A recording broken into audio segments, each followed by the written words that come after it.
Ito yung ginawa namin cabinet. Ang laki, 4 meters ang haba. Ayan o, ayan ang pintor ko, si Edison. Mura lang, buy one take one. Ito, tapos na rin to. Lahat tapos na. Ayan. Official. Slowly kapag sinara.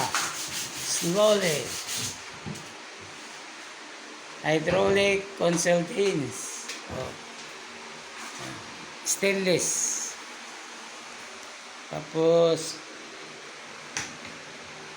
itong loob mayroon siyang drawer. Ito guys. Nakatago yung drawer. Yan. Tapos yan.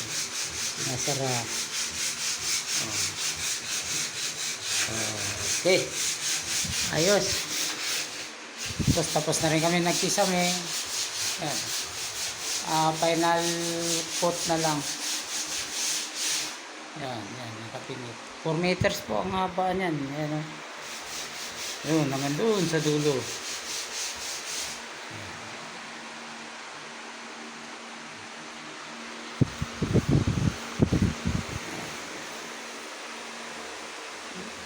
May mutas pa yung manhole ng bucket sa bubong.